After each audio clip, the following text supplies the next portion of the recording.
Hi friends, మనకు black holes గురించి తెలుసు. వాటిలోకి ఏది వెళ్ళినా తిరిగి రాదు. చివరికి కాంతి కూడా వాటి నుంచి తప్పించుకోలేదు. కానీ బ్లాక్ హోల్స్ స్వభావానికి వ్యతిరేకంగా ఉండే వైట్ హోల్స్ గురించి మీకు తెలుసా? ఫిజిక్స్ ప్రకారం బ్లాక్ హోల్స్ లోపలికి లాక్కుంటే వైట్ హోల్స్ ప్రతిదీ బయటకు విసిరేస్తాయి. అసలు ఇవి విశ్వంలో ఎక్కడ ఉన్నాయి? వైట్ హోల్స్ ఉనికి వెనుక ఉన్న ఆ సంక్లిష్టమైన క్వాంటం ఫిజిక్స్ సమీకరణను ఈ వీడియో ద్వారా విశ్లేషిద్దాం. వైట్ హోల్స్ ఉనికి ఐన్స్టీన్ సాపేక్ష సిద్ధాంతాల్లోని గణిత సమీకరణలోనే నిక్షిప్తమై ఉంది. ఐన్స్టీన్ ఈక్వేషన్స్ ప్రకారం ఒక బ్లాక్ హోల్ ఉంటే దానికి సరిగ్గా వ్యతిరేకంగా పనిచేసే వైట్ హోల్ కూడా ఉండటానికి అవకాశం ఉంది. షాకింగ్ విషయం ఏంటంటే వైట్ హోల్ లోపలికి ఏది ప్రవేశించలేదు, కేవలం బయటకు మాత్రమే రాగలవు.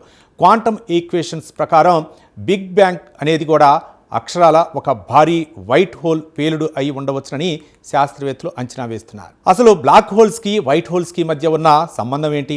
శాస్త్రవేత్తల ప్రకారం ఒక బ్లాక్ హోల్లోకి వెళ్ళిన పదార్థం వార్మ్ హోల్ అనే కాస్మిక్ టన్నెల్ ద్వారా ప్రయాణించి మరొక వైపు వైట్ హోల్ ద్వారా బయటకు వస్తుంది.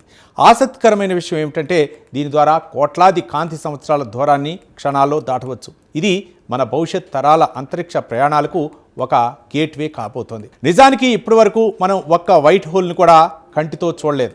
కానీ విశ్వంలో అకస్మాత్తుగా వచ్చే అత్యంత గమారే బరస్టుల వెనుక వైట్ హోల్స్ ఉండవచ్చునని నాసా శాస్త్రవేత్తలు అనుమానిస్తున్నారు.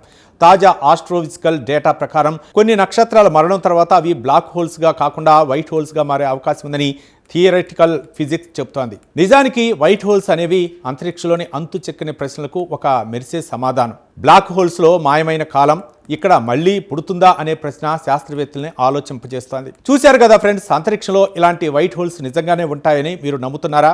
కామెంట్స్లో చెప్పండి. వీడియో నచ్చితే లైక్ చేయండి. ఇలాంటి స్పేస్ స్టోరీస్ కోసం ఇప్పుడే సబ్స్క్రైబ్ చేసుకోండి.